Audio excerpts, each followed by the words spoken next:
Hi there and welcome to Dino's Vault once again, guys. Today I'm checking out the all-new XUV 500, the 2015 model.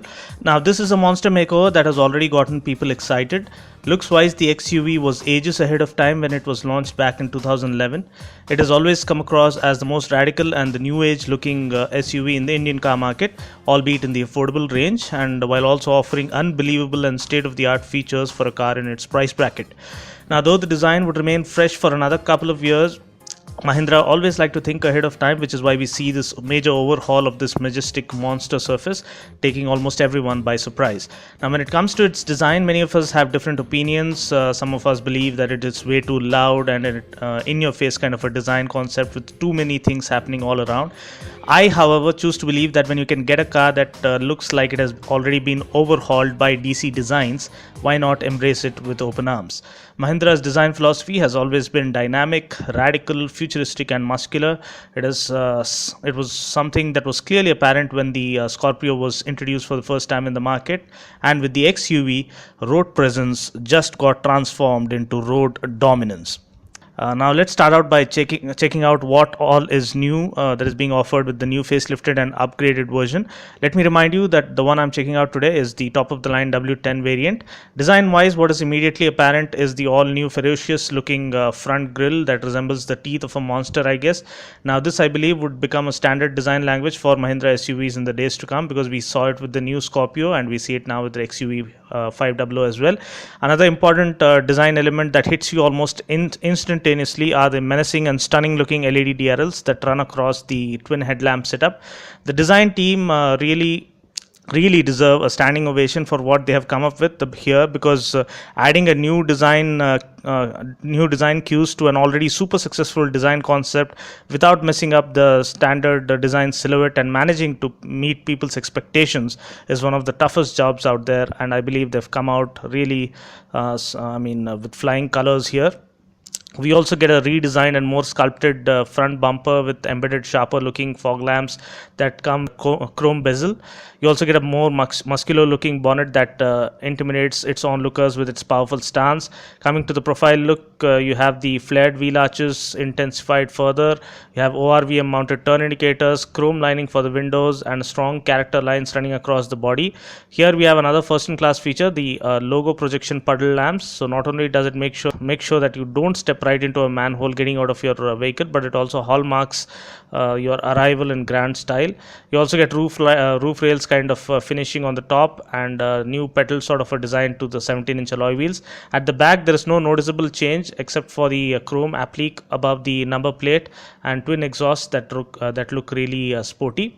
I mean, the design language is really complex and intense, so much so that when you pause and look at it, you cannot help but notice that there are so many different design elements, so many things happening at the same time, and yet they come together in perfect harmony to simply take the visual appeal of this beast to a whole new level.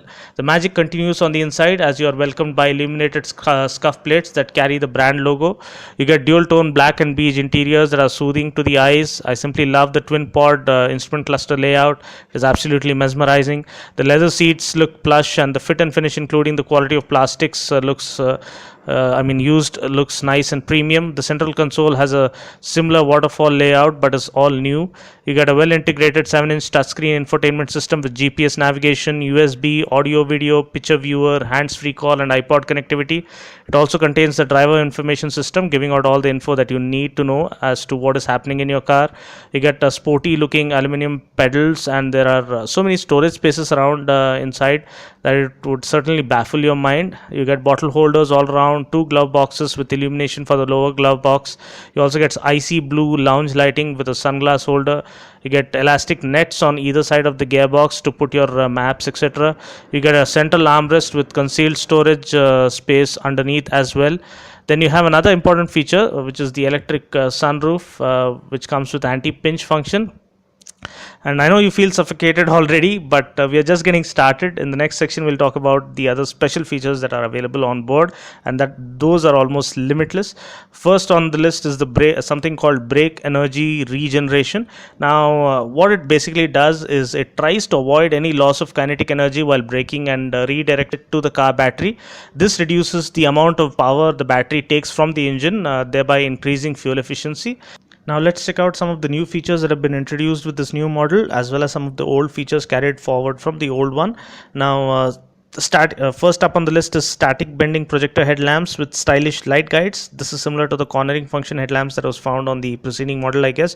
You also get 6-way electrically adjustable driver seat, engine start stop system, passive keyless entry, fully automatic climate control, steering mounted audio controls with a voice command and cruise control. You also get Mahindra's BlueSense app that allows you to control the infotainment and AC system sitting anywhere in the cabin. You also get something called voice messaging system that warns you if your door isn't closed properly or if you haven't worn your seat belts. You also get electrically adjustable and foldable outside rearview mirrors, tilt and telescopic steering, mobile charging points for all 3 rows, rear parking camera with dynamic assist, follow me home and lead me to the vehicle headlamps, flat foldable second and third row seats, and light sensing headlamps and rain sensing wipers. I'm going to end it right here. There are plenty of other features available on board, so you can feel free to check them out at the dealership. And powering this reincarnated beast is a 4-cylinder turbocharged 0.2-liter M-Hawk engine that puts out a maximum power of 140 bhp at 3750 rpm and 330 newton meters of torque between 1600 and 2800 rpm. It comes mated to a 6-speed gearbox. It now comes with the 5th gen variable geometry turbocharger, which should translate into a more responsive engine. I was also told the clutch pedal is now lighter than before, and Mahindra have also made some tweaks under the hood to make the drive easier, peppier and more smoother. The suspension setup also has been reworked to offer better high-speed stability. It also comes with AWD or all-wheel drive system developed by BorgWarner, which offers seamless transition from two-wheel drive to all-wheel drive without any driver intervention. Now this is further aided by a system called NextTrack, which is a next generation electronically controlled on-demand interactive torque management system that detects any loss of traction to prevent wheel slippage, thereby assuring instant response in almost any driving situation. Talking about the braking power available on board, you get disc brakes all around, which is great. And talking about the suspension setup, you get independent front and rear suspension with McPherson type setup with anti-roll bar up front and a multi-link type setup with anti-roll bar at the rear.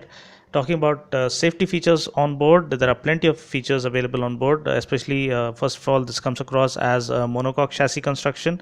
I have explained about the advantages of that over a body on frame construction method in my review of the preceding XUV 500 model, so I'm leaving a link and please check that out.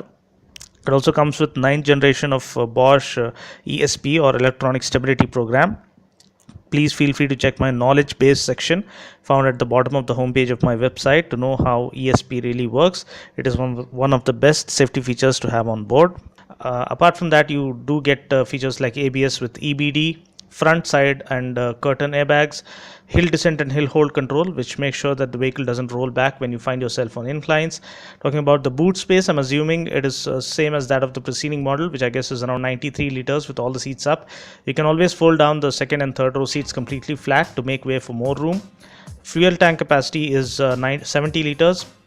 And turning radius is 5.6 meters. I believe the ground clearance again is same as that of the preceding model at 160 millimeters. You have 7 colors to choose from: orange, white, red, black, grey, silver and purple. Mileage claim is 16 kmpl, which I guess is nearly up by 1 kmpl when compared to the previous claim for the previous preceding model. Price ex-showroom Hyderabad is 11,29,786 for the W4 variant and goes up to 16,10,557 rupees for the all-wheel drive top of the line W10 variant. So that's about it for now. I just hope you found this video useful. You can stay tuned for more action as it unfolds right here at Dino's Vault. Until next time, this is Dino saying ciao, take care and God bless.